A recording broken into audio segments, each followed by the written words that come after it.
Oke, baik. Saya rekam untuk cari arsip. Bismillahirrahmanirrahim. Assalamualaikum warahmatullahi wabarakatuh. Selamat siang semuanya. Oke, kelompok Alve selesai ya pembahasan. Tidak ada utang pertanyaan ya di kelompok 1. Aman, Pak.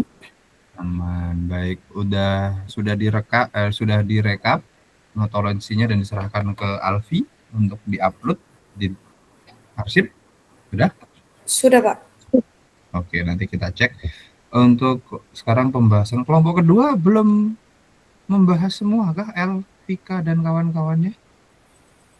Belum, Bapak. Oke, berarti 2 saya tanggapi, 3 saya tanggapi, 4 saya tanggapi. Semoga waktunya cukup ya. Seperti itu ya mekanisme kelas hari ini sampai jam 2 karena ada kelas Prof. Setio. Sebelumnya karena banyak yang terlewat maka silahkan siap-siap untuk ini isi presensi dan sambil mengisi nanti akan saya panggil. Silahkan cukup raise hand dan tunjukkan mukanya. Oke, kemudian sebentar kirimkan link kelompok 2, kelompok 3 sebelum kalian presentasi materinya atau menyampaikan pertanyaannya. Nanti link Canva-nya jika menggunakan Canva silahkan diletakkan di kolom chat. Jika ada yang kendala dengan on off cam, silahkan sampaikan konfirmasi di kolom chat supaya tidak menimbulkan iri atau kegaduhan ya. Saya rasa itu cukup jelas. Dan Alfi minta tolong di open untuk weekly question keduanya. Oke, cepat saja.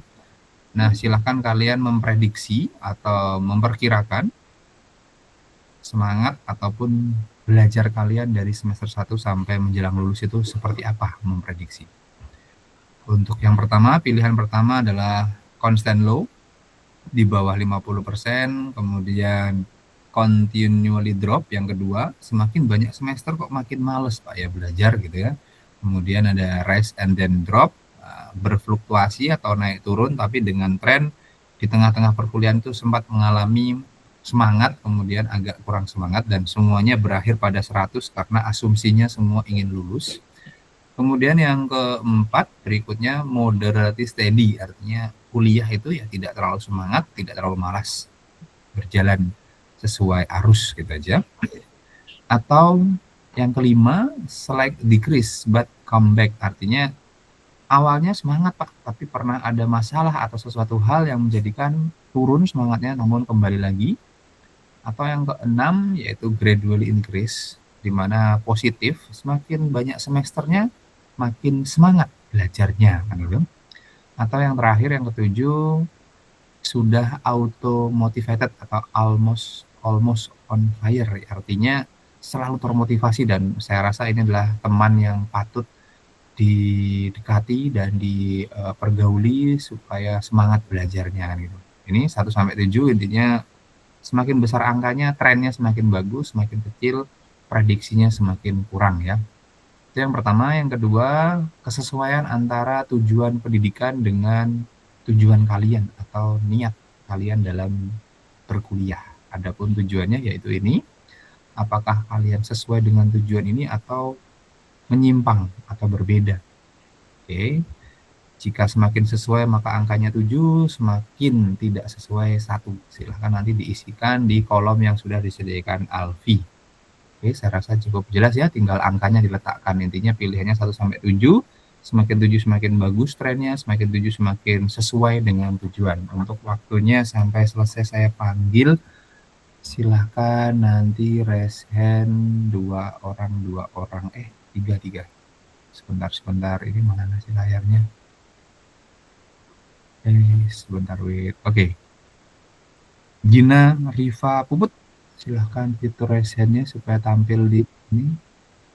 1. Satu lagi mana? 2 orang aja yang kelihatan. Turunkan.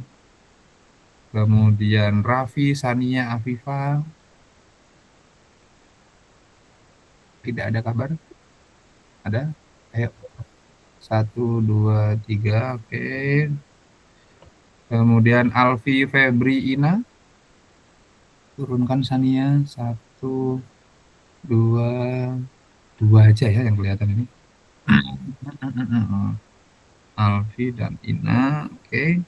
Terus turunkan Geraldine, Fitri, Tasya. Geraldine, Fitri, Tasya. 1, 2, 3, ya turunkan.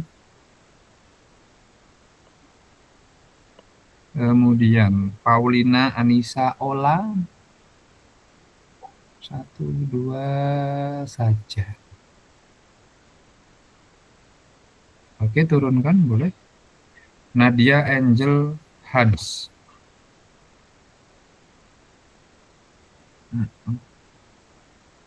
Nadia, Angel, Hans. 1, 2. Oke, baik. Kemudian Alve.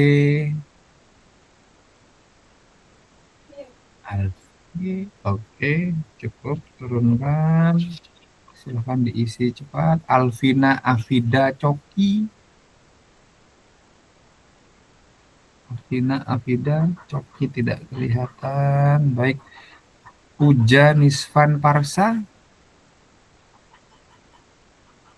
1, 2, 3. Satu lagi Muhammad Nisvan, satu lagi Muhammad Parsa. Puja. Oke, turunkan sudah. Sam, Amel, Windy.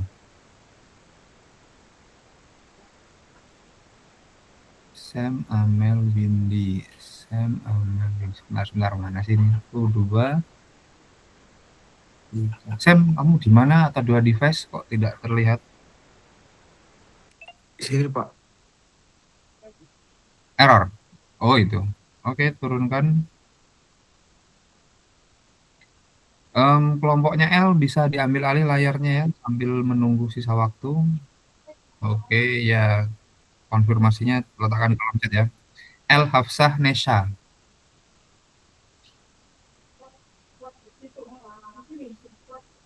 Hafsah, Nesha. Sebentar, di sini kok L. Yang terlihat L, apakah kalian ada kendala? Saya anggap yang tidak nampak di layar ini goib ya. Goib itu tidak bisa dilihat. Atau ada kendala atau jaringan saya yang error ya? Jaringan saya error, Pak. Jika kelihatan Hafsah sama Nesa tidak kelihatan, berarti kan goib. Goib itu kan makhluk yang tidak kelihatan matanya. Melati, Dekla, Iyat. Turunkan L. 1, 2, 2 yang kelihatan. Oke, turunkan Iyat dan Putih. Felicia, Nina, Ray.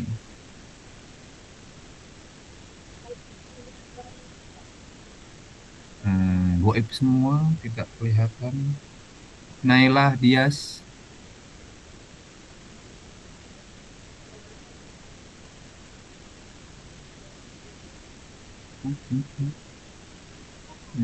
Oke, udah ya.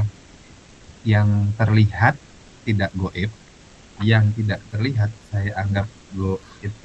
Olah, kamu tadi melihat teman-temanmu nggak? Atau nggak kelihatan? Kelihatan, Pak. Kelihatan, berarti saya error ini. Apakah jaringan saya error? Di sini yang terlihat hanya Natasha, Ola, Puja.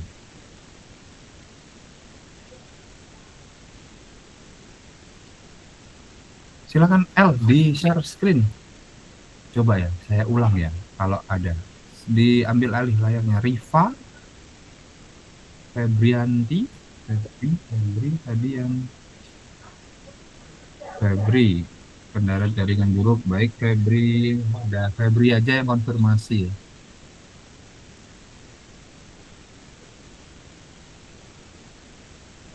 L, silakan diambil alih. Ya, L, ambil alih layarnya dulu.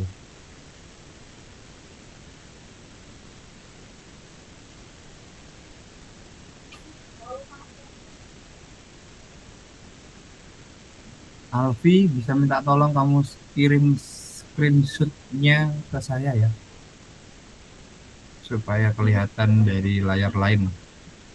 Silakan L dijawab nomor 2.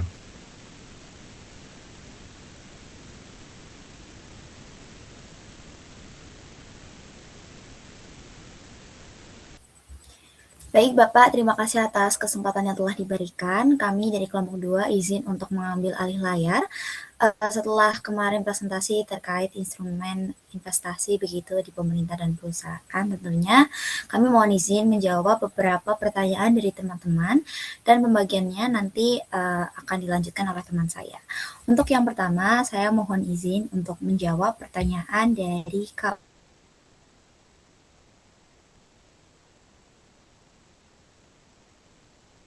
Parsa dibandingkan menaikkan tarif pajak seperti itu ya. Nah, jika dilihat dari layar, teman-teman sudah bisa melihat bahwasanya ketika kita tiba-tiba menaikkan tarif pajak itu akan bisa membuat menaikkan pajak itu bisa memotong daya beli rakyat, kemudian tentunya mengubah tarif pajak itu juga perlu proses yang lama di DPR dan tentunya pajak yang tinggi juga membuat investor lari. Jadi kenapa saya lebih menyarankan pemerintah lebih memilih menerbitkan SPN dibandingkan menaikkan tarif pajak? Karena untuk menerbitkan SPN itu adalah sifatnya adalah sukarela masyarakat untuk bisa berinvestasi. Sedangkan menaikkan tarif pajak itu artinya kita sama saja memaksa kepada seluruh rakyat tentunya ya untuk bisa membayar pajak sesuai kenaikan harga tersebut. Kemudian yang kedua, saya izin menjawab terkait pertanyaan Hafsah yang sistem early redemption, yakni early redemption ini simpelnya kayak kita bisa menarik sebagian modal sebelum jatuh tempo. Nah, ketentuannya itu bisa dilihat di layar teman-teman semuanya. Waktunya hanya bisa dilakukan ketika setelah 1 tahun berinvestasi. Itu pun hanya ketika kan kalau di SBN itu minimal investasinya adalah 1 juta. Nah, teman-teman bisa melakukan apa ya kayak penarikan itu ketika teman-teman hanya sudah berinvestasi 2 juta karena maksimal 50% dari total nilai investasi. Kemudian biayanya juga tanpa biaya penalti atau gratis. Mungkin ketika nanti ada follow up question bisa langsung raise hand aja ya teman-teman. Untuk selanjutnya akan dijawab oleh rekan saya.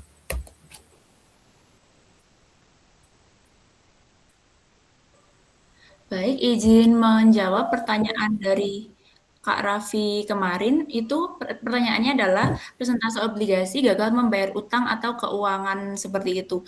Untuk jawabannya sendiri adalah persentase obligasi gagal membiayai negara itu hampir tidak ada atau sangat rendah dikarenakan sejak penerbitan ORI seri pertama pada tahun 2006 itu obligasi tidak pernah sekalipun gagal membayar kupon dan pokok obligasi negara. Dan untuk resiko yang ada itu lebih ke resiko pasar kalau harganya turun jika dijual sebelum jatuh tempo atau resiko likuiditas atau susah dijual cepat seperti itu. Selanjutnya akan dijawab oleh rekan saya. Terima kasih.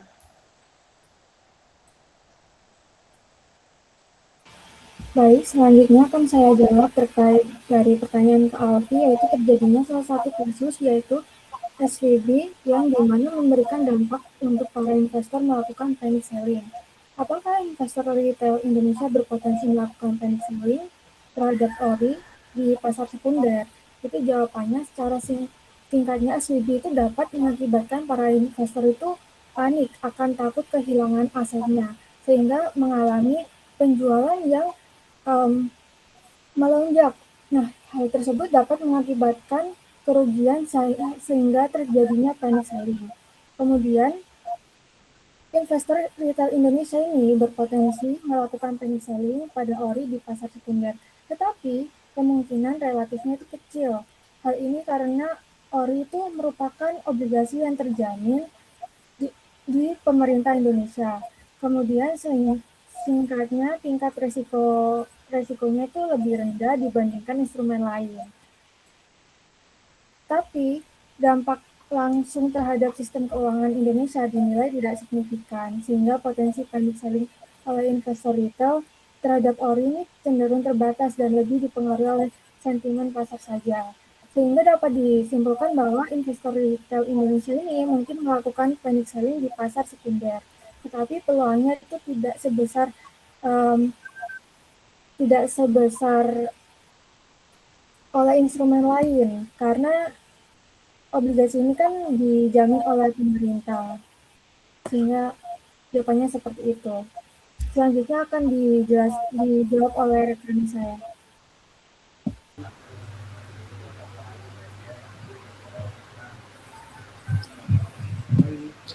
Baik, di sini saya akan menjawab pertanyaan dari Kak Natasha. Apa perbedaan saham preferen dengan saham dwiwarna? Dan apakah saham dwiwarna ini termasuk ke dalam tipe saham? Jadi perbedaan saham preferen dan perbedaan saham preferen dengan saham dwiwarna ini ada pada tujuan dan kepemilikannya. Saham preferen adalah salah satu jenis saham yang memberikan hak istimewa kepada investor, terutama dalam pembagian dividen. Jadi pemegang saham preferen biasanya mendapatkan dividen terlebih dahulu dibanding saham biasa. Yang kedua itu ada saham dwiwarna. Saham dwiwarna itu saham khusus yang hanya dimiliki oleh negara Republik Indonesia dan biasanya ada di perusahaan BUMN. Saham ini tidak diperjualbelikan di bursa karena tujuannya bukan untuk investasi, tapi untuk memberikan hak kendali kepada negara dalam keputusan penting perusahaan. Jadi di dalam jurnal yang saya baca, jurnal OJK, itu tuh saham dwiwarna itu termasuk ke dalam tipe saham. Selanjutnya akan dijelaskan oleh rekan saya.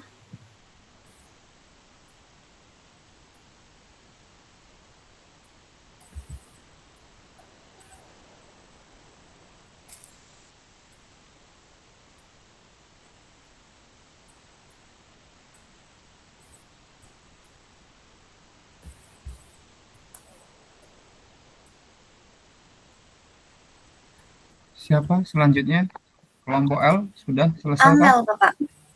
Apakah Ada hadir orangnya Amel? atau tidak? Tidak ada? Kalau tidak ada, saya ambil alih. Baik, Bapak, karena mungkin Amel masih terkendala jaringan atau mungkin belum masuk, saya mohon izin menjawab pertanyaan dari Kak Rifa. Apakah reksadana dapat dijual kembali dan kalau boleh bagaimana mekanismenya? Nah, reksadana itu dapat dijual kembali ke investor. Prosesnya itu biasanya disebut pencairan reksadana. Maksudnya adalah ketika seorang investor ingin menjual reksadana yang dimilikinya, ia dapat mengajukan permintaan penjualan melalui bank atau perusahaan sekuritas atau bahkan aplikasi investasi tempat ia beli reksadana tersebut. Contohnya di Bibit. Di Bibit kan bisa ibaratnya dijual kembali seperti itu. Nah, investor hanya perlu memilih produk reksadana yang dimiliki pada platform investasi dan lain sebagainya yang sudah ada tutorialnya seperti itu di masing-masing platform.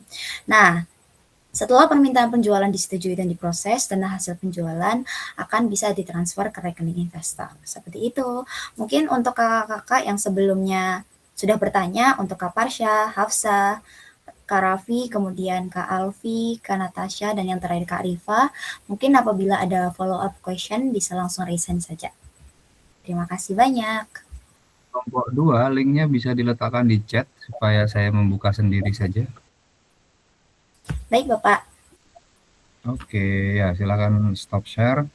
Saya tanggapi dulu ya kelompok 2, baru nanti saya persilahkan kelompok 3, urutannya begitu ya, supaya tidak jenuh kalau semuanya nanti di mahasiswa, khawatir waktunya atau keberlanjutan diskusinya kurang. Mana linknya kelompok 2? Letakkan di chat supaya saya membuka sendiri.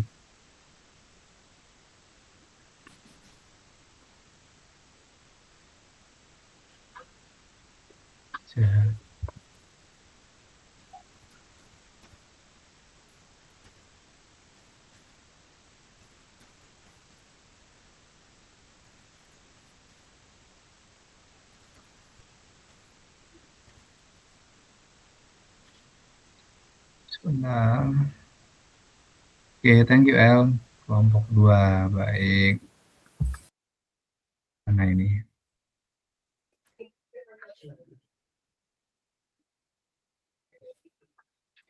Yang terkendala jaringan, silahkan letakkan di kolom chat ya. Jika tidak, nanti akan di-remove, dianggap tidak ada secara berkala oleh asisten saya.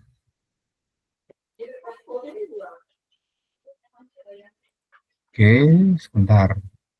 Ini masih mutar. Mana ini? Ini yang kamu share yang mana? Edit, jangan yang edit ya. Oh, udah, kelihatan. Ini mau diperbesar mana ini?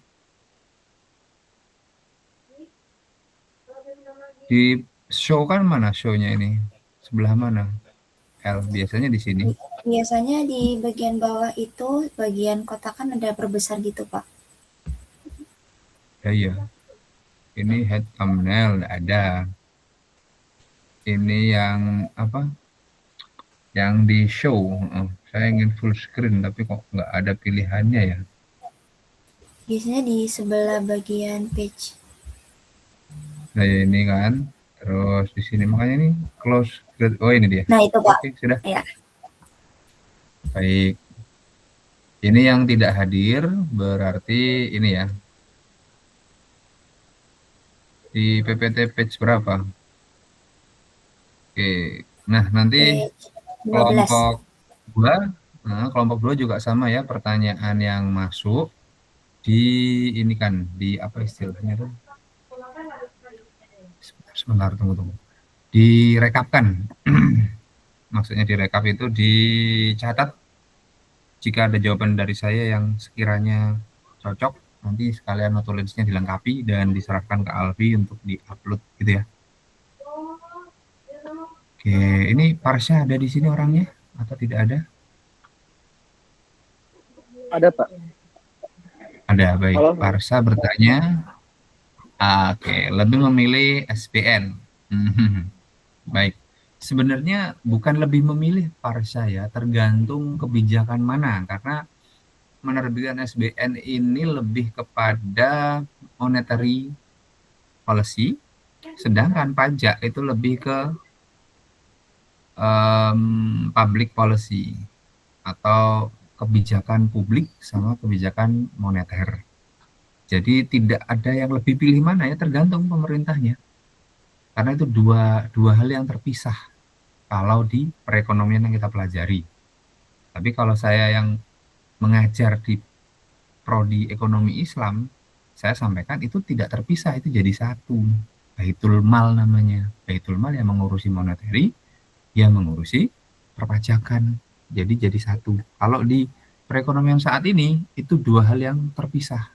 Monetary BI adalah bank sentral adalah lembaga yang independen menurut teori dan tidak tergabung oleh pemerintahan alias independen. Yang satunya lembaga di bawah pemerintahan, di bawah Kementerian Keuangan yang mengatur tentang perpajakan. Dan ujung tombaknya adalah bea cukai dan kantor pajak kan gitu. Sehingga dari mana statement lebih memilih kan gitu. Itu di mana statement itu ketemunya gitu. Seakan-akan lebih memilih, enggak. Itu dua hal yang beda antara pajak dan SBN. Terus keperuntukannya juga beda. Silahkan nanti di cross check di mata kuliah publik dan moneter ya. SBN lebih kepada pembangunan yang sifatnya itu masif, pajak lebih kepada operasional negara. Jadi itu dua hal yang berbeda. Jadi kalau kita bicara pajak untuk investasi kok kayaknya jarang ya. Coba nanti tanya ke anak perpajakan. Apa sih tujuan ditarik pajak dari masyarakat? Oh, untuk investasi kok kayaknya saya agak ragu gitu. Karena investasi biasanya diambil dari surat utang negara, instrumen bank sentral, dan derivasi lainnya yang berbasis utang kepada rakyat. Nanti kalau rakyatnya nggak ngasih utang gimana, Pak? Ada FDI namanya, Foreign Direct Investment. Akadnya apa? Kontraknya apa? Utang juga. Terus yang akadnya atau apa? Permodalan yang berbasis kan ada dua ya, ekuitas, debt ekuitas itu yang mana jenisnya? Menurut teori sih yang saham. Tapi apakah betul demikian? Itu silahkan nanti di cross check prosesnya. Jika memang iya, menurut saya itu hanya terjadi di pasar primer atau primary market, yaitu kapan? Saat IPO, Initial Public Offerings. Nah, istilah-istilah yang saya sampaikan ini harapannya kalian sudah familiar. Kalau belum, berarti nanti baca lagi. Pak, sudah baca tapi tidak menemukan istilah yang saya sampaikan. Ya berarti baca ulang ya. Tapi kalau Pak, saya belum baca dan baru dengar di kelas ini ya selamat pusing-pusing ketika mendengar penjelasannya. Karena yang saya amati di secondary market atau pasar sekunder itu dana yang diperjualbelikan itu hanya menggelembung di pasar itu, atau bahasanya menurut ekonom konvensional atau ekonom yang dahulu itu bocor, terjadi kebocoran, adanya aliran dana tidak sampai kepada sektoril, atau dalam teori intermediasi keuangan atau financial intermediary theory, di mana harusnya dana yang dari masyarakat itu S sama dengan I, harusnya sama dengan atau tersalurkan 100% ke masyarakat, nyatanya kebentur oleh Basel 1, Basel 2, Basel 3 di manajemen risiko, di mana ternyata tidak boleh 100% dana yang tersimpan as saving itu disalurkan menjadi investment. Itu kalian pelajari di manajemen perbankan dan lain sebagainya. Jadi alurnya seperti itu. Jadi kalau kenapa pemerintah lebih memilih, saya rasa kurang pas ya, karena itu dua kebijakan yang berbeda. Kecuali kamu bertanya bagaimana pengelolaannya menurut konsep atau ekonomi Islam, nah, itu jawabannya akan lain lagi. Saya rasa itu ya. Jadi tambahannya itu bisa ditambahkan L. Nanti jika terlalu cepat, saya berikan rekamannya untuk ditambahkan di notulensi. Oke ya Parsa, cukup jelas ya. Jika tidak ada sanggahan atau pertanyaan berikutnya, kita lanjut ke Hafsah. Ada Hafsah? Saya Bapak. Tidak ada. Oh, ada hadir ya. Ada Bapak. Tentang early redemption. Oke. Tadi sudah dijelaskan. Sama, saya jelaskan tadi L ya. Intinya adalah pencairan awal. Secara bahasa itu bisa berlaku di mana saja. Bisa berlaku di semua instrumen keuangan yang konvensional atau yang tradisional. Bahkan yang modern pun, yang anggaplah ini ya, deposito syariah yang saya buka di 2 bank digital, itu early redemption atau pencairan sebelum jatuh tempo, itu tanpa biaya. Tapi kalau kalian memiliki deposito, ini yang paling rendah ya. Ketika kalian memiliki deposito di perbankan, baik syariah maupun konven, ketika buka rekeningnya itu melalui datang ke bank, itu ada biaya atau di-charge, kena denda atau kena biaya pencairan awal. Tapi kalau di saham gimana Pak? Kalau di saham kan tinggal dijual di pasar sekunder, selama ada yang beli, harga cocok, market equilibrium atau keseimbangan pasar harganya terjadi, maka silakan. Nah, apa yang mengenal biasanya early redemption itu jika kontrak pencairannya itu ditentukan, seperti bond itu kan obligasi, di Indonesia ya namanya obligasi, di luar negeri bond, itu biasanya ada tengkat waktunya. Makanya ketika ada early redemption dari berbagai instrumen investasi, itu biasanya akan terkena charge. Contoh sederhana, Hafsah, satu kelas ini meminjami Hafsah modal untuk usaha. Kemudian salah satu teman Hafsah, let's say saya sebut Amel gitu ya, kelompok 2 ini ingin mencairkan. Padahal dananya sedang dipakai Hafsah untuk membeli permodalan. Artinya bahasa mudahnya gini, Hafsah itu sedang menggunakan dana dari teman-teman sejumlah 10-50 juta itu untuk diputar. Sedang dirupakan tepung, dirupakan benda-benda, bahan-bahan yang diperjualbelikan. Ketika itu ada salah satu dari kelompok 2 ini meminta. Itu kan merugikan Hafsah. Loh, kan saya bilang setelah 1 tahun saya akan mulai cicil atau kembalikan. Ini dananya sedang kami gunakan untuk diputar, sedang berupa barang-barang, belum laku, masa mau ditagih. Nah, itu salah satu dampak negatif early redemption dalam sektor real adalah seperti itu. Kalau dalam sektor keuangan, ya ada berbagai macam ya. Intinya adalah ingin dananya kembali cepat. Harusnya jika ada potensi early redemption, produk yang dipilih itu tabungan. Sesuai ketentuan undang-undang, tabungan adalah dana masyarakat yang bisa diambil sewaktu-waktu. Tapi deposito, kemudian kontrak-kontrak atau akad-akad yang sistemnya adalah investasi, ya harusnya early redemption ini tidak boleh.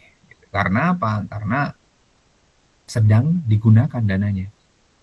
Misalkan kalian sedang dana dapat 5 juta, kemudian sedang dibelikan peralatan, dibelikan alat masak, dibelikan bahan baku, lah belum jualan, sudah ditagih dananya, atau belum beroperasi, sudah diminta dananya. Itu sangat merugikan bagi pelaku usaha atau bagi investi bahasanya gitu ya, orang yang sedang melakukan aktivitas investasi bahasanya. Jadi itu ya tentang early redemption. Saya rasa itu nanti setiap instrumen keuangan akan berbeda-beda. Intinya adalah harusnya early redemption dalam hal investasi ini ditiadakan karena akan merugikan pelaku, tidak sesuai kan itu. Ibaratnya seperti itu ya. Semoga bisa dipahami. Bisa kita lanjut. Nanti kalau kurang jelas bisa raise hand atau bersuara ya. Jadi kalau waktunya habis ya dilanjut di kelas offline. Bentar, kemudian Raffi ada? Ada, Pak. Oke, saya agak bingung dengan pertanyaan kamu ya, karena tidak ada tanda tanya dan kelompok ini tolong diperbaiki pertanyaannya ya. Maksud persentase obligasi gagal membiayai hutang itu gimana tadi? Ini pertanyaan atau pernyataan, saya agak bingung.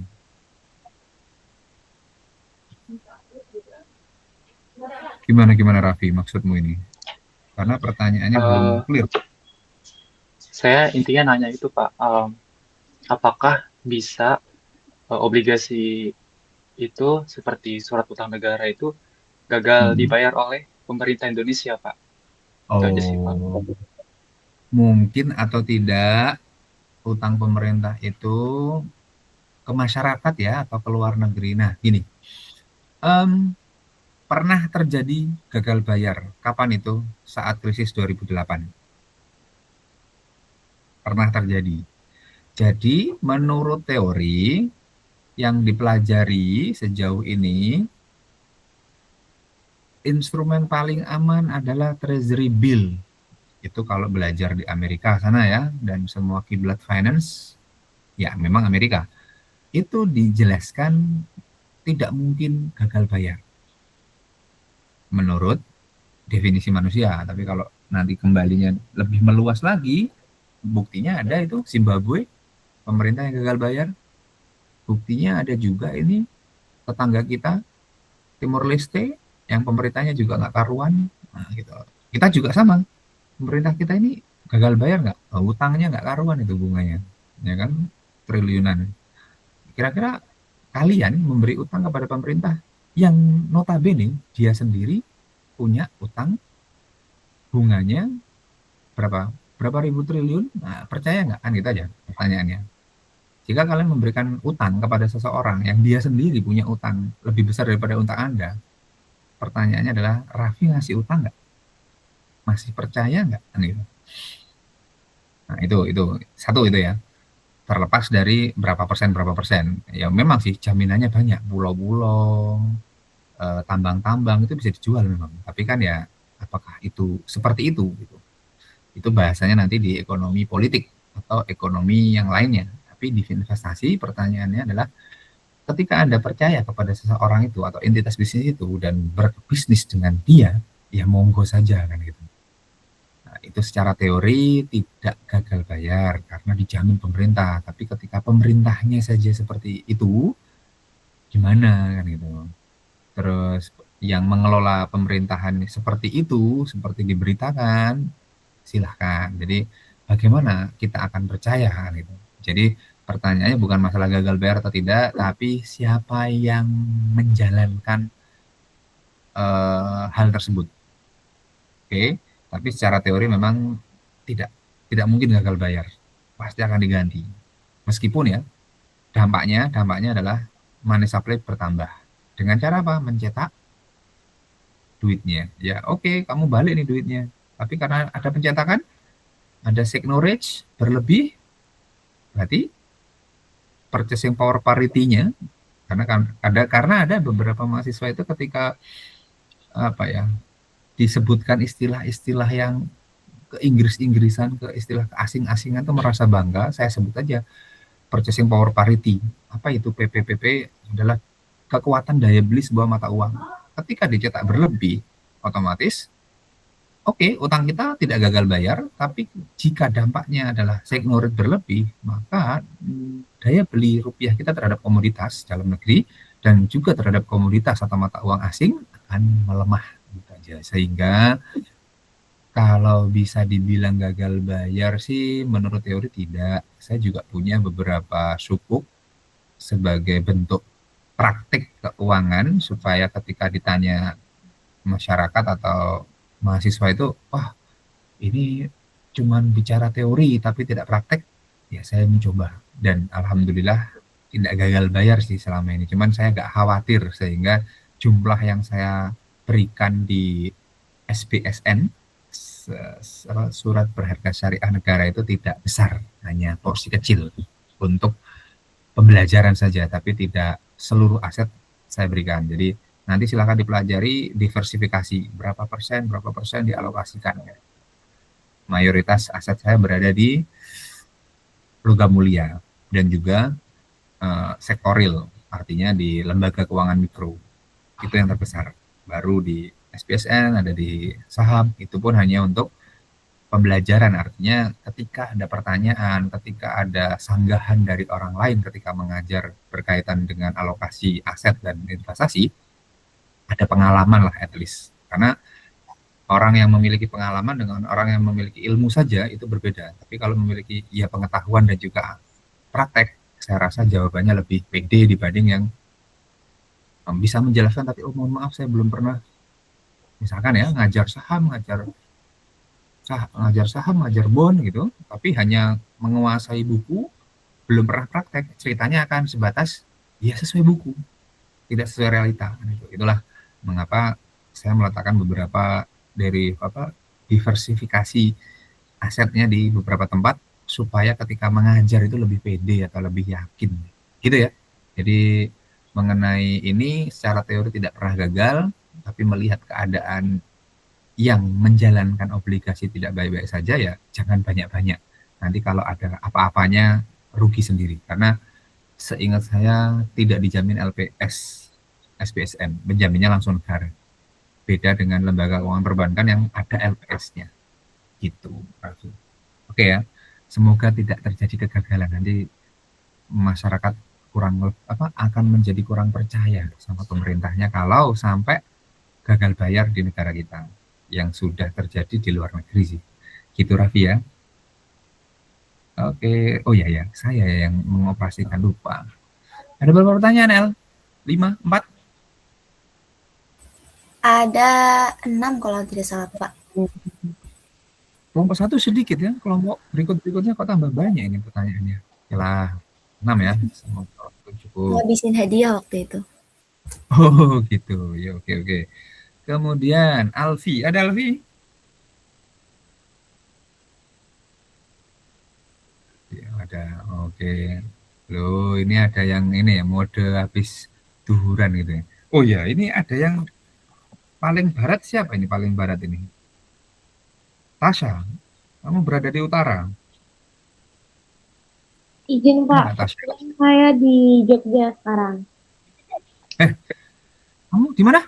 Di Jogja Pak. Ngapain? Liburan. Karena kebetulan nggak pulang kampung Pak. Terus, kok ngapain di Jogja? Ngabisin duit? Ke tempat saudara Pak. Di mana? Di daerah Ring Road Pak. Ring Road mana kamu? Nggak tahu lagi Pak. Saya ini sedang di Wirosaban Barat dekat RSUD.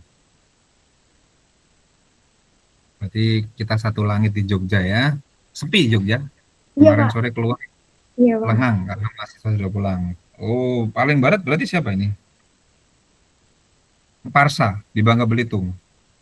Oh, Medan, Nesa. Nesa ya. Nesa sedang di Medan. Iya, Nesa. Kenapa Pak? Kamu ada di Medan ini sekarang? Enggak Pak, saya di Malang. Oh ya udah, nggak ada yang paling barat ya. Oke, kita jawab dulu. Saya kira sudah berada di wilayah masing-masing. Oke, apa SVB ini apa? Alfi maksudmu?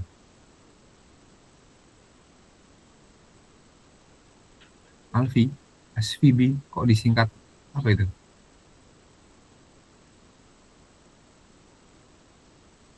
Mana Alfi? Apa SVB L? itu Silicon Valley Bank, Pak. Oh alah, oke. Coba ceritakan, saya tidak mengikuti kasusnya. Kenapa Silicon Valley Bank, kenapa isunya?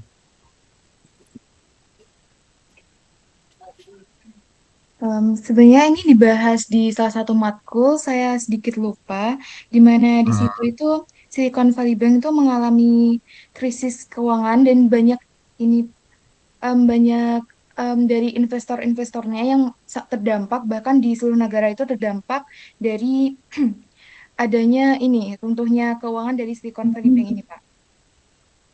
Oke, berarti kasusnya terkait gagal perusahaan yang mulai bangkrut, kemudian para investornya yang memiliki saham gitu ya, menjual sahamnya. Karena kalau dia memberikan utang, saya rasa utang tidak bisa ditagih, nggak bisa dijual, hanya bisa ditagih. Oke, pertanyaannya kemudian melakukan money selling pada ori, sepertinya sih tidak ya, jika ori tidak, karena ori selama dia memiliki underlying aset aman, insya Allah.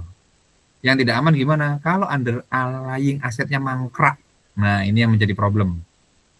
Selama underlying, jadi kan kita ketika beli, nanti silakan kalian buka di Kementerian Keuangan yang surat utang negara yang sedang ditawarkan apa, baik yang syariah maupun konven. Bedanya kalau konvensional yang tidak berbasis syariah itu tidak harus memiliki underlying, tapi yang syariah harus memiliki underlying. Jadi diperiksa aja. Ketika underlying-nya itu aman, proyeknya ini kalian memprediksinya tidak mangkrak. Sebentar ya, agak rame. Jadi seperti itu, sehingga menurut dugaan saya, ketika obligasi retailnya ini tidak ada potensi, tidak ada berita, tidak ada sinyal dari seorang pakar yang kemudian viral, maka investor akan tenang-tenang aja. Namun jika misalkan proyeknya membangun IKN menggunakan obligasi, orang-orang yang membeli obligasinya IKN panik masih. Karena apa? IKN tidak jalan, stuck ya. Silahkan lihat berita IKN gimana nasibnya kan gitu. Ketika IKN dibangun dengan sebentar saya off cam sebentar saja, ada keluarga. Jadi seperti itu. Jadi ketika kita sebagai investor itu melihat ini proyeknya untuk apa? Contoh, pernah mendengar UIN Malang yang ketiga itu dibangun menggunakan suku kabarnya. Itu kampus UIN yang di apa itu area Junrejo, arah Batu Atas. Nah ya. Yang kampus nanti silahkan dicek kampus yang kalau dari atas bentuk bangunannya itu Bismillah. Bismillah gitu loh. Bangunannya itu silahkan cari. Itu ada kabarnya dibangun menggunakan sukuk. Semisal obligasi, surat utang negara lah ya. Terlepas apakah saya pro dengan sukuk apa tidak, jika tidak ada pertanyaan saya tidak akan menjawabnya. Intinya itu adalah instrumen keuangan syariah yang mirip dengan obligasi untuk membangun, maaf ya, karena vibes mudik, jadi banyak ini ya, saya tidak di ruang tersendiri di kamar. Oke, itu Alfi ya, sehingga silakan dicek. Yang saya ketahui isunya itu dibangun menggunakan sukuk negara. Kampus UIN yang ada di Malang letaknya. Nanti silahkan kalian, view-nya bagus. Tapi jalan menuju ke atas itu masih belum baik karena banyak truk-truk banyak kendaraan berat yang ke atas. Namun lokasinya di puncak gunung atau di lereng bukit. Nah, itu contohnya. Sehingga ketika itu proyeknya jelas, lembaganya jelas, investor saya rasa tidak ada khawatir. Tapi jika misalkan ingin membangun stadion, Alfi orang mana ini? Orang mana Alfi? Alfi, mana Alfi? Kamu orang mana tuh? Blitar misalkan. Alfi ada stadion atau pengen bangun bandara di Blitar, terus mengeluarkan obligasi retail ya, tergantung investornya melihat gimana perkembangan ke depan, kira-kira generating income apa tidak. ketika membangun suatu proyek atau suatu infrastruktur yang ada di Blitar. Bicara mengenai bandara kan silahkan kalian amati perkembangan bandara Doho. Bagaimana? Generating income atau tidak? Atau malah justru banyak armada pesawat yang menarik diri untuk tidak beroperasi. Nah, itu silahkan diamati ya terkait bandara Kediri Doho. Ada orang Kediri di sini? Saya melihat pas awal pembukaan tuh rame kan gitu. Puput orang Kediri nih. Coba dicek loh, bandara Doho gimana? Kunjungi. Dekla juga orang Kediri. Lihat aja. Beroperasi apa tidaknya. Nah, nanti kan kalau itu dibangun menggunakan surat obligasi, ketika tidak jalan maka akan mengalami kepanikan. Begitu juga dengan jalan-jalan tol kita ini isunya dibangun dengan obligasi yang ada di Indonesia. Kalau tolnya sepi ya berarti generating income-nya akan sepi juga. Gitu ya Alfi ya. Cukup jelas? Atau ada tambahan pertanyaan? Cukup jelas Bapak, terima kasih. Oke, kita geser ke 5. Natasha, kamu ya? Tasha ya ini ya? Iya, Pak.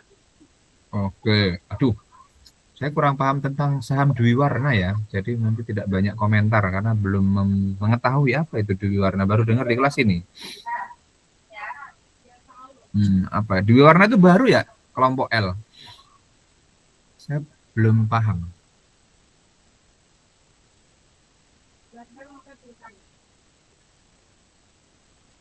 Karena ketika saya belajar dulu belum baca itu saham Dwiwarna. Jadi saya belum tanggapi dulu ya Natasha. Coba nanti saya cari tahu dulu apa itu Dwiwarna. Kalau dilihat dari bahasanya adalah dua warna kan itu. Dwi itu dua, warna itu ya warna mungkin ya.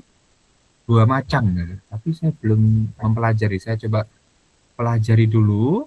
Jangan-jangan ini produk terbaru dari pemerintahan gitu. Namun yang saya bisa jelaskan ada namanya common stock sama preferred stock. Atau saham preferen dan saham biasa. Preferen itu berarti biasanya milik keluarga perusahaan. Dan ketika kalian nanti belajar stock evaluation atau evaluasi saham, dia itu tidak ada masa habisnya. Kalau diibaratkan itu yang muslim ya, seperti pahala jariah gitu. Jadi saham preferen ini kayak pengennya pahala jariah. Selama perusahaan itu tidak bangkrut, alat perhitungannya itu namanya perpetuity. Nah, silakan nanti diketik perpetuity. Itu rumusnya return saham atau expected return atau R dibagi dengan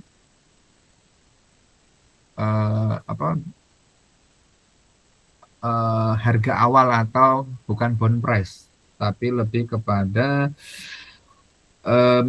saya lupa istilahnya kalau di saham itu sell price kalau nggak salah, harga awalnya berapa, dan itu nanti akan ketemu berapa, perpetuity itu antara kupon itu kalau di saham berarti dividennya, atau dividen, apa istilahnya saya kok lupa ya, pokoknya dia berapa sih jumlah yang diinginkan selamanya, atau infinite dividennya, itu dibagi dengan expected return. Nah, itulah harga saham preferen.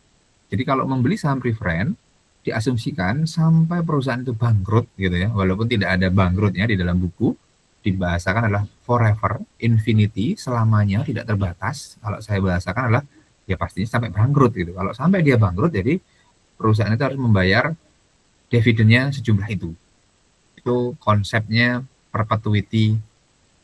Nama rumusnya perpetuity. Nama sahamnya preferred stock, di Indonesia jadi preferen. Kalau saya bisa katakan, dalam konsep yang muslim mungkin adalah jariah, pahala jariah. Kalau dalam MLM, itu berarti bonus untuk yang golongan atasnya. Selama anak buahnya itu menjual barangnya terus, maka bonusnya itu ngalir terus. Sampai kapan ya? Sampai selesai, sampai bangkrut perusahaan. Itu ya. Kalau dalam konteks jariah ya berarti sampai doomsday, kiamat gitu. Jadi itu preferen, konsepnya seperti itu. Jadi ada kemiripan antara di agama, MLM sama di preferen. Nah, itu ada miripnya. Silahkan nanti dicek mata saya. Untuk Dwiwarna saya belum tanggapi dulu karena saya perlu tahu dulu ini dari mana. atau sumbernya sah atau kurang sah, karena kelompok 2 belum memberi sumber atau saya belum membacanya. Oke, itu ya Natasha ya untuk yang pertanyaan Natasha. Ada tanggapan atau kurang jelas? Baik, Pak. Terima kasih, Pak. Ini Riva terakhir. Oke, terakhir sebentar. Kelompok 3 nanti siap-siap ya, share screen dan juga linknya. Cukup nggak ini sampai kelompok 4 ya? Lihat sikon lah ya. Oke, apa ini? Riva, ada Riva? Hadir, Pak. Mana sih yang Riva? Oh, kamu tuh Anissa, Riva. Ini tadi sudah dijawab lengkap sih. Tentang hal ini, saran saya ya, experience is the best teacher. Jadi, coba kamu buka aplikasi reksadana, terus lakukan transaksi di situ. Apakah dijual kembali? Bisa. Jika boleh, mekanisme gimana? Ya tinggal diklik aja itu. Tinggal jual, tombol jual, nanti jual. Karena kita berada di era yang serba mudah. Beda dengan era saya dulu. Menjual menjual reksadana atau saham itu harus datang. Harus datang yang zaman dahulu. Berkembang teknologi, ada telepon, harus telepon. Harus punya nomornya. Harus ngantri. Kalau memang jual belinya itu harus akses. Nah, gitu. Jadi datang ke kantor yang manual, telepon kalau punya nomor teleponnya.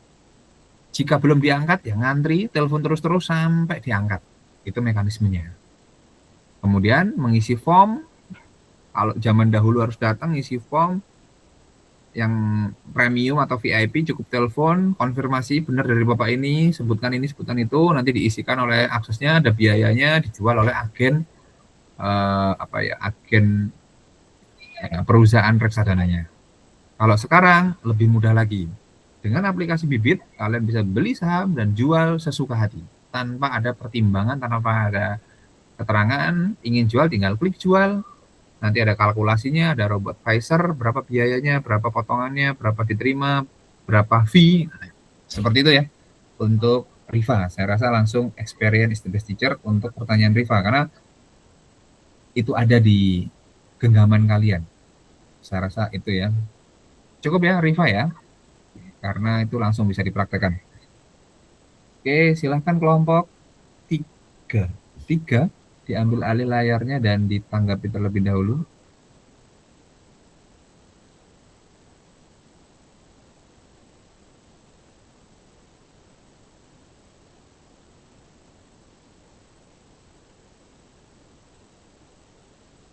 Ayo, kelompok siapa nih? Kelompoknya Parsa, Raffi, Izin Pak, Paulina. apakah udah terlihat slide-nya Pak? Oh, belum. Linknya nanti letakkan di kolom chat ya. Kalau waktunya cukup saya bahas. Baik Pak. Oke. Jadi di sini bentar. Oke. Jadi di sini saya akan menjawab pertanyaan dari Anissa.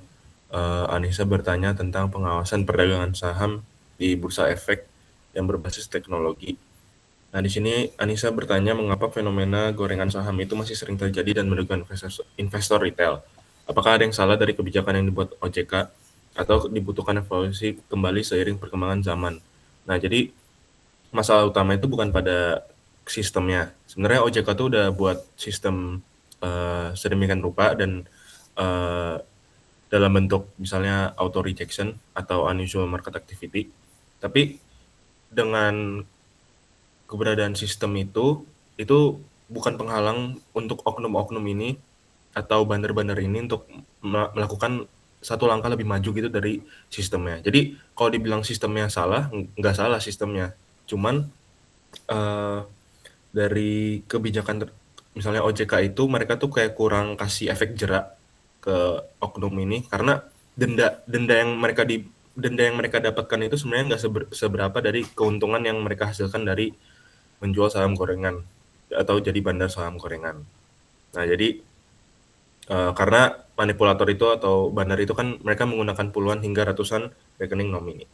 Gitu. Kita lanjut ke pertanyaan Gina dari kelompok 9. Gina bertanya apakah ada regulasi atau kebijakan pemerintah yang mengatur investasi asing untuk mereduksi keuntungan yang bersifat oligarki. Nah, kalau secara tertulis, secara sah itu ada di Undang-Undang Nomor 25 Tahun 2007 Pasal 9 tentang penanaman modal. Jadi eh, di undang-undang ini itu pemerintah mewajibkan setiap investor asing yang masuk untuk bermitra dengan UMKM dan pengusaha daerah. Tujuannya itu persis apa yang Gina tanyakan, untuk mereduksi keuntungan yang bersifat oligarki. Namun pada kenyataan di lapangannya, seperti kemarin presentasi yang saya berikan, itu banyak investasi asing justru mereka melakukan investasi bukan kepada UMKM atau pengusaha-pengusaha lokal atau daerah, tapi langsung ke elit-elitnya. Karena mungkin mereka tahu, mereka lihat value yang lebih valuable, tapi sebenarnya kalau dilihat undang-undang yang telah ditetapkan itu ada bahwa investasi asing itu mereka harus juga mendukung perusahaan daerah atau yang lokal. Nah, sebagai contoh untuk sektor pertambangan seperti kasusnya Freeport, itu ada aturan di mana setelah berapa tahun beroperasi, perusahaan asing itu wajib menjual sebagian sahamnya secara bertahap kepada negara atau pihak nasional. Jadi untuk kebijakan dari pemerintah itu ada, tapi dalam prakteknya, di lapangannya itu kurang terlaksana dengan baik. Selanjutnya akan dijelaskan oleh teman saya. Oke, baiklah, di sini ada pertanyaan dari Rival di kelompok 4. Pertanyaannya itu, di Indonesia masih terdapat kasus penipuan investasi ataupun investasi bodong. Apakah sanksi terhadap pelanggaran investasi di Indonesia itu sudah cukup memberikan jerah bagi para pelakunya? Nah, jadi jawabannya itu, sanksi terhadap pelaku investasi bodong ini sebenarnya memang sudah cukup berat gitu kan, dimana seperti pidana penjara dan juga denda. Namun efek jerahnya itu belum sepenuhnya maksimal dikarenakan kasus serupa itu masih terus terjadi, seperti pada kasus-kasus investasi bodong binomo yang melibatkan Indonesia kemarin kan. Nah, kasus ini itu menunjukkan juga bahwa meskipun sudah ada penegakan hukum oleh OJK atau Otoritas Jasa Keuangan dan aparat penegak hukum, praktik investasi bodong itu masih muncul, sehingga perlu penguatan edukasi investasi dan pengawasan digital kepada masyarakat agar tidak mudah terjerat pada kasus investasi bodong.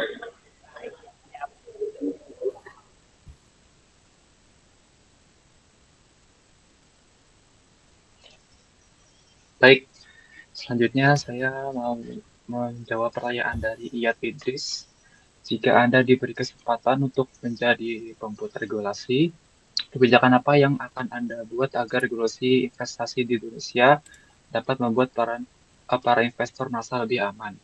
Nah, jika saya diberi mandat gitu ya, atau kesempatan untuk menjadi pembuat regulasi atau menjadi regulator seperti di OJK atau di Bursa Efek Indonesia, tentunya fokus utama saya adalah meningkatkan rasa aman bagi investor maupun calon investor domestik maupun asing gitu ya. Yang pertama, meningkatkan transparansi laporan perusahaan. Jadi perusahaan yang terdaftar di pasar modal itu harus menyajikan laporan keuangan yang jelas, rutin, dan juga mudah dipahami agar investor itu dapat mengetahui kondisi perusahaannya itu sebelum mereka melakukan kegiatan investasi. Lalu yang kedua adalah memperketat penegakan hukum pasar modal.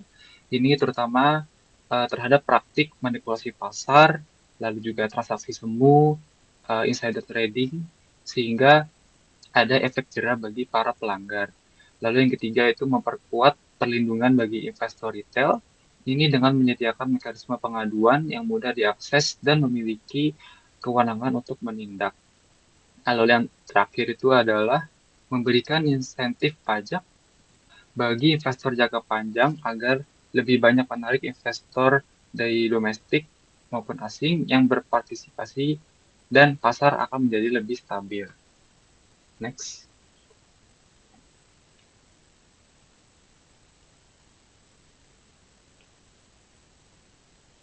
Nah, ini pertanyaan selanjutnya ada dari Rika Amel, kelompok 2. Pertanyaannya adalah, dalam beberapa berita disebutkan bahwa IHSG di Bursa Efek itu pernah turun ketika investor asing melakukan penjualan saham hingga sekitar 4,51 triliun dan menyebabkan IHSG turun sekitar 3,5 61% dalam waktu 1 minggu. Apakah kasus ini menunjukkan bahwa pasar modal masih cukup bergantung pada investor asing? Menurut saya, tentunya kasus ini menjadi bukti bahwa pasar modal Indonesia itu memiliki ketergantungan yang cukup besar terhadap investor asing. Sebagai contoh, ketika investor asing itu melakukan aksi jual saham yang nilainya itu sekitar 4,51 triliun itu, IHSG langsung turun sekitar 3,61% hanya dalam waktu 1 minggu. Nah, hal ini itu menunjukkan bahwa pergerakan dana asing itu dapat memberikan dampak yang cukup signifikan terhadap pasar modal yang ada di Indonesia. Jika kita lihat struktur kepemilikan saham di Bursa Efek Indonesia, porsi investor asing itu juga cukup besar, yaitu adalah pada tahun 2000 hingga tahun 2024, kepemilikan investor domestik itu sekitar 51,5%, sedangkan investor asing itu proporsinya adalah 48,5% dari total kepemilikan saham yang ada di Indonesia ini. Nah, meskipun jumlah investor domestik ini terus meningkat setiap tahunnya, kekuatan dana yang dimiliki itu masih belum sepenuhnya mampu menyeimbangkan pergerakan dana asing. Oleh karena itu, ketika investor asing melakukan aksi jual dalam jumlah yang sangat besar, pasar cenderung bereaksi cukup kuat dan sering memicu kepanikan ataupun panic selling di kalangan investor lainnya. Sekian dari saya. Pertanyaan selanjutnya akan dijelaskan oleh teman saya.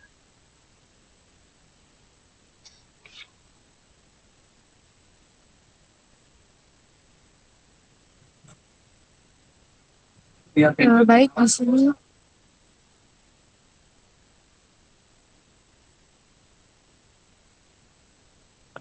di sini saya akan menjawab pertanyaan dari Alvina Kezia dari kelompok 1, di mana di sini pertanyaan dalam kerangka teori pertumbuhan ekonomi dan investasi internasional, apakah peningkatan investasi asing langsung atau FDI lebih berperan sebagai pendorong transfer teknologi produktivitas domestik atau justru berpotensi menciptakan ketergantungan struktural terhadap modal asing?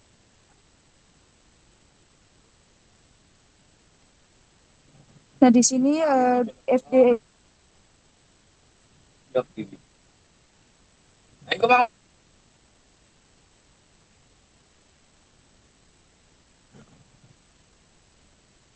Di sini FDI dapat menjadi motor transfer teknologi dan peningkatan produktivitas, tetapi dampaknya sangat bergantung pada kebijakan pemerintah. Nah, kapasitas industri domestik juga sangat berpengaruh dan juga kualitas SDA juga sangat berpengaruh. Nah, tanpa kebijakan-kebijakan tadi, FDI juga berpotensi menciptakan ketergantungan struktural terhadap modal asing. Nah, di sini ada contoh kebijakannya itu, kalau misalnya Indonesia itu ada daftar prioritas investasi, yang, untuk Brazil itu local content requirement dan Tiongkok itu joint venture. Nah, di sini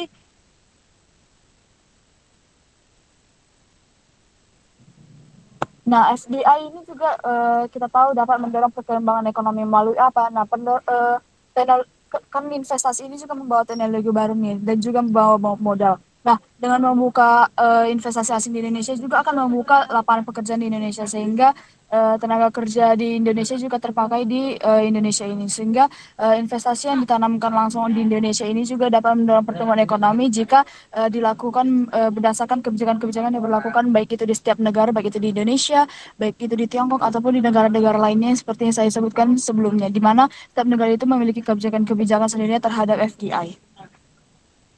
Next.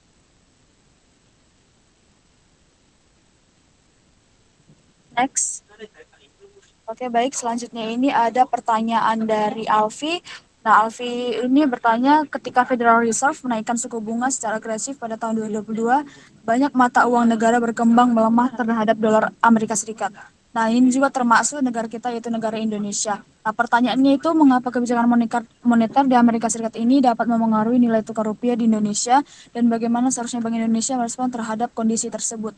Nah, di sini secara saya singkatnya itu di mana ketika adanya kenaikan suku bunga oleh Amerika Serikat sehingga akan menyebabkan aset keuangan di Amerika Serikat itu juga akan menjadi lebih menarik. Nah, ketika Amerika Serikat ini aset keuangannya lebih menarik ataupun meningkat, investor itu global pasti akan memindahkan modelnya nih dari negara berkembang ke negara Amerika Serikat. Nah, sehingga permintaan terhadap uang dolar di Amerika Serikat itu juga akan meningkat, sehingga itu akan berpengaruh terhadap nilai rupiah dan nilai-nilai mata uang asingnya juga. Di sini saya juga akan menjelaskan secara rinci di mana ketika Federal Reserve menaikkan suku bunga pada tahun 2022, banyak investor dunia melihat bahwa menaruh uang di United States menjadi lebih menguntungkan. Sehingga ketika suku bunga yang lebih tinggi membuat investasi seperti tadi surat berharga seperti obligasi ataupun surat berharga deposit di Amerika Serikat itu memberikan keuntungan yang lebih besar dan dianggap lebih aman, sehingga para investor ini juga merasa aman bila kita memindahkan investasinya itu kepada negara Amerika Serikat, sehingga dikarenakan itu investor menarik uang mereka dari negara-negara berkembang itu, apalagi Indonesia kan juga negara berkembang. Nah, di sini ketika mereka memindahkan aset mereka kepada Amerika Serikat, mereka juga kan harus menukarkan nilai rupiah tadi. Jika mereka berinvestasi di Indonesia, maka mereka akan memindahkan asetnya itu dari rupiah ke dolar. Nah, akibatnya permintaan terhadap US ini juga akan meningkat, dolar US ini juga meningkat, sehingga permintaan yang tadinya memindahkan aset di Indonesia ke Amerika itu, Indonesia juga berdampak di mana rupiah itu juga akan menurun permintaannya. Nah, inilah yang menyebabkan mata uang Indonesia ataupun mata uang negara berkembang itu melemah terhadap dolar. Nah, di sini untuk menghadapi kondisi ini, Bank Indonesia ini responnya gimana? Nah, untuk responnya itu biasanya ada beberapa respon yang diambil oleh Bank Indonesia. Yang pertama itu menaikkan suku bunga di dalam negeri ataupun di Indonesia. Kenapa dinaikkan? Untuk investor ataupun investasi di Indonesia ini tetap menarik bagi investor. Nah, selain tadi menaikkan suku bunga juga bisa melakukan intervensi di pasar valuta asing. Misalnya itu menjual dolar dari cadangan devisa untuk membantu menstabilkan nilai rupiah. Nah, selain itu juga, selain langkah kedua itu juga Bank Indonesia perlu menjaga stabilitas ekonomis, kayak kontrol inflasi dan menjaga kepercayaan investor. Jika kondisi ekonomi Indonesia stabil, investor tidak akan mudah menarik dananya tadi dari Indonesia ke negara Amerika Serikat tadi. Jadi kebijakan di Amerika Serikat memang bisa mempengaruhi rupiah karena arus modal dunia saling terhubung. Mungkin itu pertanyaan yang terakhir. Saya kembalikan kepada Bapak. Terima kasih.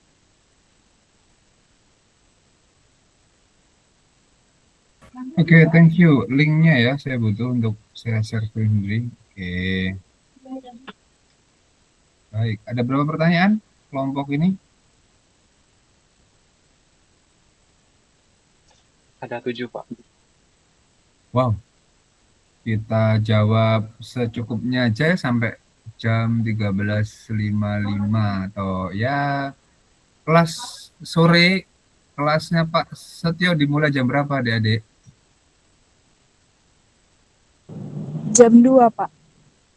Jam 2 kan, nggak pindah kelas kan, tinggal pindah screen aja toh. Ya udah 5:57, 5:58 nanti kita cukupkan sampai pertanyaan berapa itu. Tolong direkap ya. Ini nggak ada tulisan pertanyaan berapa, hanya Anissa ini tulisannya.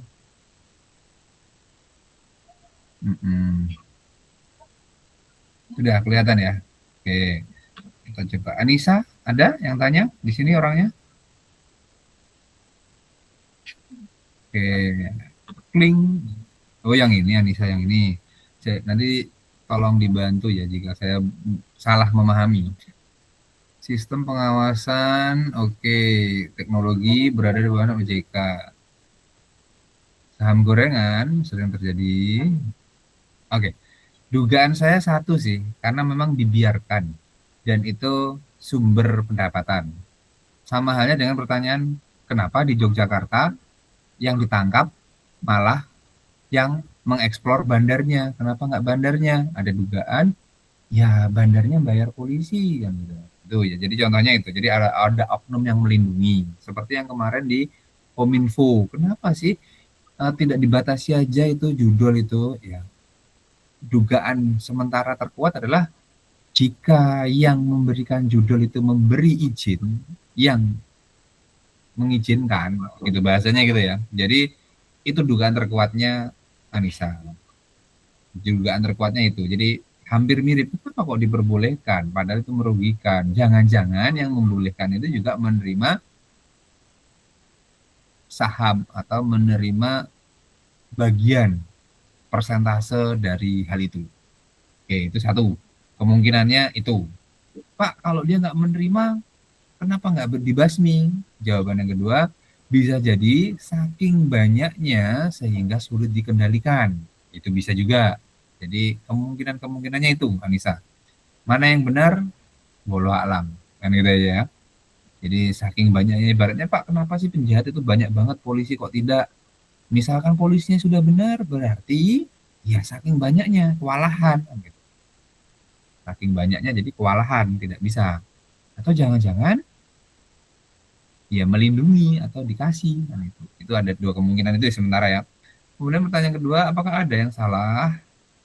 Gini, kalau saya dari perspektif yang luas ya, ketika kebijakan itu dibuat oleh manusia, dan ketika kebijakan manusia itu dilatar belakangi oleh hanya sebatas pemikiran saja, maka kemungkinan error bisa terjadi. Contohnya apa? Ekonomi-ekonomi yang merugikan kita itu kan semuanya kebijakan manusia. Beda jika kebijakan manusia itu dilatar belakangi oleh kepercayaan tertentu, misalkan oleh pandangan tertentu, misalkan, oh berperilaku itu mengikuti kitab suci gitu, yang mana itu tidak mungkin salah, itu bisa jadi kebijakannya lebih minim kesalahan dibanding pure pemikiran manusia. Itu saya bilang hanya minim kesalahan dibanding pure manusia. Andai pun sudah, Pak, ini sudah mengikuti salah satu petunjuk, kok masih salah? Berarti salah di penerapannya, kan gitu. Jadi apa ada yang salah? Ya sangat mungkin bisa terjadi kesalahan ya, karena yang membuat OJK manusia. Nah, kembali, apa latar belakangnya? Hanya kecerdasan manusia atau melibatkan nilai-nilai moral dan lain sebagainya, itu yang bisa saja terjadi. Kemudian atau dibutuhkan evaluasi kembali mengenai evaluasi kembali, salah satu contoh di UK kalau tidak salah itu membuat alat seperti, sebelum ke alat itu ya, jauh sebelum kita mengenal CCTV, kalau di dalam pembelajaran agama kita ketahui, kalau saya tahu Islam itu kan digambarkan nanti kita di akhirat akan ditampilkan perilaku kita di dunia. Itu ketika belum ada zaman CCTV, orang tua saya itu berpikir, nanti itu gimana sih maksud dari kita itu digambarkan kelakuan kita di dunia itu ditampakkan kembali itu seperti apa? Itu nggak ada bayangan orang zaman dahulu, generasi orang tua saya. Masuk ke zaman CCTV, orang tua saya pernah bilang, oh ini loh yang dulu pernah Bapak sampaikan, Le. Mungkin kita tuh kayak CCTV itu loh. Jadi nanti kita akan digambarkan seperti itu. Itu dalam salah satu perspektif agama Islam ada apa semacam CCTV itu sudah dibayangkan, sudah diajarkan. Sehingga kita terbayang kalau kita melakukan ini dilihat. Kita berada di era CCTV, di mana dilihat oleh berbagai macam. Lihat lagi film Eagle Eye dan beberapa film tentang teknologi. Berarti di Inggris itu dikembangkan sebuah alat. Pekerja itu menggunakan apa istilahnya ya? Pekerja itu, saya off cam sebentar ya, ada keluarga masuk. Pekerja itu menggunakan sebuah kalung untuk mendeteksi apakah pekerja ini sedang berpikir atau melamun atau sedang bersosial media. Itu ada alatnya. Bisa dibayangkan ya, Anissa ya. Itu di Inggris sudah dikembangkan sekitar 5 tahunan yang lalu. Sebuah kartu pekerja itu dia bisa mendeteksi aliran darah kalian. Jadi ketika ingin berbuat curang, dan kemarin di tahun saat COVID itu ada ide dari mahasiswa EKP juga. Idenya adalah, Pak, supaya terjadi kriminalitas di perbankan itu berkurang, itu ada alat pendeteksi. Orang yang ingin punya niat tidak baik, itu langsung dideteksi alat sehingga polisi langsung datang ke situ. Nah, perkembangan zaman, saya rasa ingin mengikuti apa yang pernah digambarkan oleh agama, yaitu kita nanti akan digambarkan. Nah, itu. Makanya sekarang di dunia sepak bola juga sudah ada namanya VAR, kan? Sejarahnya gimana? Tanya aja ke internet nanti. Itu kalau tidak salah golnya Frank Lampard yang membuat VAR itu karena dulu tuh pantulannya ke dalam terus keluar lagi, diperlambat, jelas-jelas masuk, tapi karena wasit tidak diperbolehkan melihat rekaman sehingga golnya Inggris kala itu dianulir. Terus dikaji oleh FIFA, akhirnya VAR diberlakukan. Itulah kenapa VAR dalam sepak bola diberlakukan. Dan di kelas saya, karena sering terjadi di beberapa kelas lainnya ya, selain kelas investasi mungkin perebutan siapa yang duluan, mata manusia kan terbatas. Akhirnya kamera punya slow motion, gunakan itu untuk menentukan siapa yang paling cepat angkat tangan dengan kriteria tertentu. Jadi evaluasinya saya rasa seperti itu. Namun terlepas dari itu ya, Anissa, kembali lagi ke diri manusia ya. Bagaimana dia bisa mengakali, bagaimana dia mencari celah untuk berbuat. Jadi memang problemnya di manusianya saya rasa. Dan untuk masalah goreng-menggoreng saham dan perbuatan curang ini kayaknya tidak akan pernah selesai sampai kapanpun. Pasti akan ada keinginan untuk membuat atau mencurangi di berbagai lini sektor dunia investasi. Gitu ya. Jadi cara yang paling murah adalah mengenalkan mereka pada agamanya masing-masing. Seperti yang dilakukan oleh Astra. Astra, ini kisah nyata. Astra itu untuk menekan kerugian perusahaan, mereka itu karena ini saya share berbasis realitas ya, sumbernya insya Allah valid, bisa dicari juga nanti di tracking jejak digitalnya. Salah satu penceramah yang diundang oleh PT Astra itu bingung, ini kan perusahaan Jepang, kenapa sering mengundang pengajian gitu. Akhirnya singkat cerita ditanya rutin, penyelenggaranya itu orang Jepang, notabene bukan Muslim, tapi karena mayoritas pekerjanya adalah Muslim, karena beroperasi di Indonesia, mitigasi resikonya bukan memasang CCTV, tapi melakukan pengajian atau siraman rohani bagi pekerjanya. Singkat cerita dilakukan rutin sebulan 2 kali atau sebulan sekali.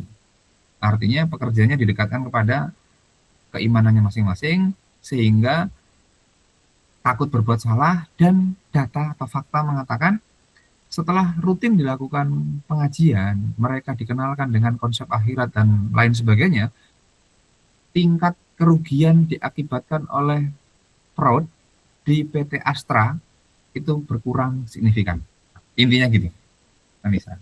Jadi ada salah satu perusahaan Astra, bukan perusahaan Indonesia atau multinational corporation, itu menggunakan metode pekerjanya dikasih pengajian gitu, dan berkurang signifikan tingkat kecurangan atau membawa onderdil pulang seperti itu. Karena apa? Kalau ditangkap nanti dia kehilangan pekerjaan akhirnya macet karena perusahaannya tidak ada yang bekerja. Itu Astra. Dan itu empiris. Astra sudah menerapkan metode itu untuk mengurangi kecurangan. Oke ya, Anissa ya. Semoga jelas. Kalau kurang nanti di kelas.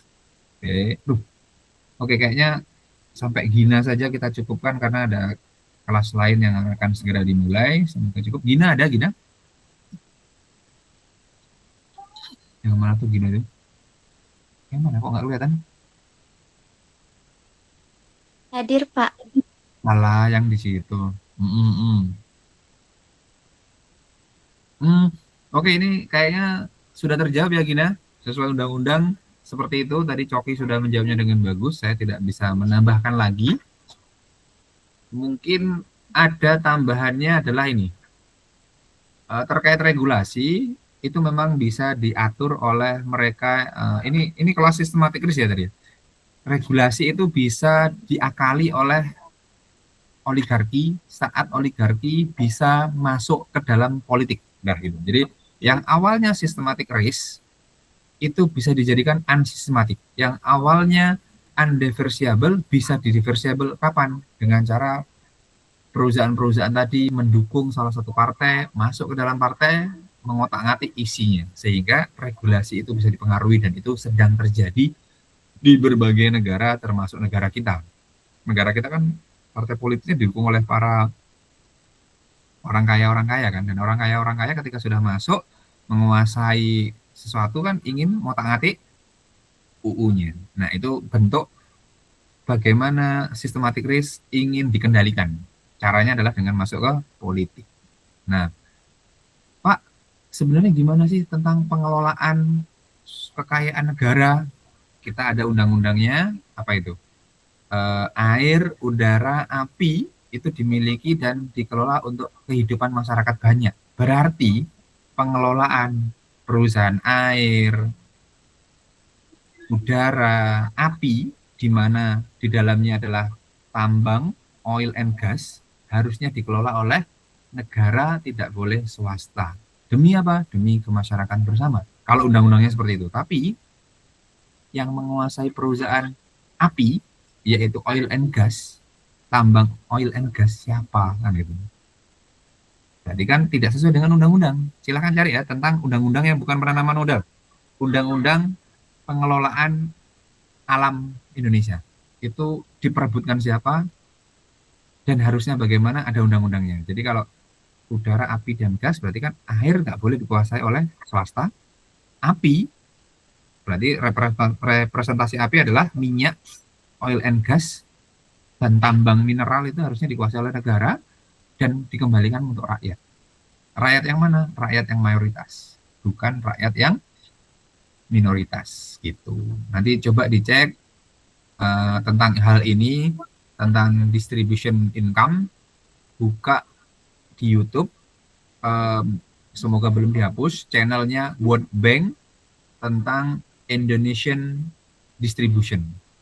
Oke, itu Gina ya.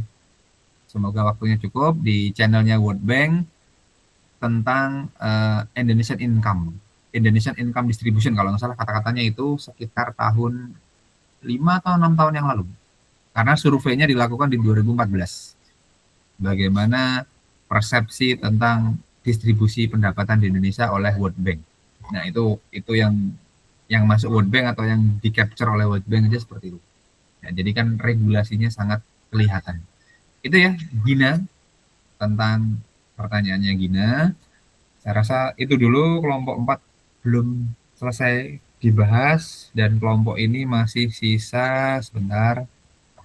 Tolong dicatat ya Alfi atau kelompoknya Paulina, berarti pertanyaan Riva ke belakang, nanti diberi nomor ya si Paulina, ini pertanyaan keberapa, supaya ada penomorannya. Ini sudah bagus, kelompoknya ada, tapi penomoran pertanyaannya belum.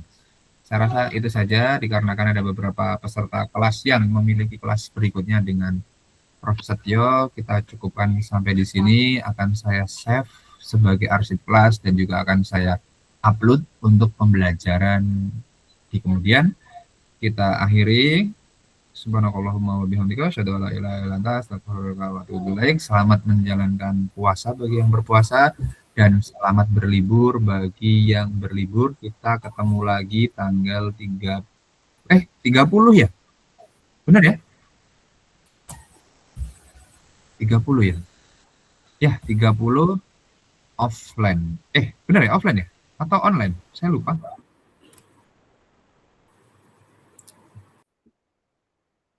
Tiga 30 sudah offline, Pak. Offline.